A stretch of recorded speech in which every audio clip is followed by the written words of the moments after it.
उपनिर्वाचन पर चलचंचल होई उठी ढेंकानाल जिला परजंग ब्लॉक अंतर्गत जयपुरा काटाणी पंचायत। आसंता फेब्रुआरी मास 11 तारिख दिन हेबाकुथिबा उपनिर्वाचन पर प्रार्थी माने सेमानकर रणसज्जा प्रस्तुत कर सारिछंती। 2019 मसीह सरपंच संतोष कांडी देहांत पर यही आसनटी खाली पड़ता। तेबे निर्वाचन हेबा नै निर्वाचन आयोगों नोटिस पर एवं राजनीति जोर धरी। फल संतोष कांडी स्त्री रोजालिन कांडी और तांको प्रतिद्वंदी भाव ठिया होइछंती समाजसेवी मनोज कुमार साहू। एपटे आगकू उभय प्रार्थी मध्य राजनीति जोर धरिए बोली चर्चा जोर धरी।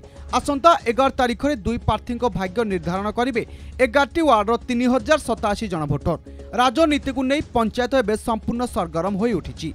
किए पिंधिब पंचायत निर्वाचन विजय मुकुट। पंचायत रे चर्चित थिबा समाजसेवी मनोज साहू ना स्वर्गत संतोष कांडी स्त्री रोजालिन कांडी ताहा निर्णय करेंगे पंचायत जनता और जनार्दन। देखंतु आमर जो सरपंच थे संतोष कांडी देहांत पर बाइलेक्शन होगा जाऊँगी। सरपंच भाव में कैंडिडेट होइछि। लोक मानकर विश्वास अच्छी आशा और भरोसा अच्छी विपुल भोटे जीति। विगत दिन में लोक मान सेवा करी आगक भी सेवा जारी रहिबो।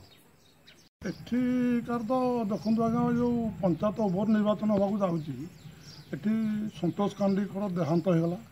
ता परवर्ती सरकार निर्देश जे उपनिर्वाचन होगा जाऊँगी। एणु आम पंचायतवासी बसी निष्पत्ति बसी मन माने भाविलु जे पिलाटा सबू लोकर सुख दुख गुहारी शुणी पार एवं ये जाई सरपंच हेले लोक मानकर भल काम कर लोक मानकर जो काम धाम भल मंद सरकार को निकट में पहुँचे पार। तेणु आमर गोटे आशा भरसा विश्वास अच्छी जे मनोज साहू सरपंच कले भल ये लोक मानकर सेवा एवं जगन्नाथ को आशा भरसा करी आम समस्त विश्वास रखी मनोज साहू सरपंच हेले आमर गुहारी से शुणव। मो स्वामी संतोष कांडी से जयपुरा काटाणी पंचायत सरपंच थे। से 2019 रे डेथ हो गले और बाय इलेक्शन होती कैंडिडेट भाव में छिड़ा होची। मोर आशा विश्वास अच्छी जे मत जयपुरा काटाणी पंचायत ग्रामवासी वृंद से आशीर्वाद और भल पाइबार मु आग को जीवी। मो स्वामी संतोष कांडी से जनसाधारण मानकर सेवा करथिले मु करी आग को करी एतिकी मोर प्रभु जगन्नाथ पाखे मोर कामना। संताब सरपंच थिबारे आम ग्रामवासी बहुत उन्नत काम भी सब करिसेंती। लोकों को बहुत सहयोग करिसेंती।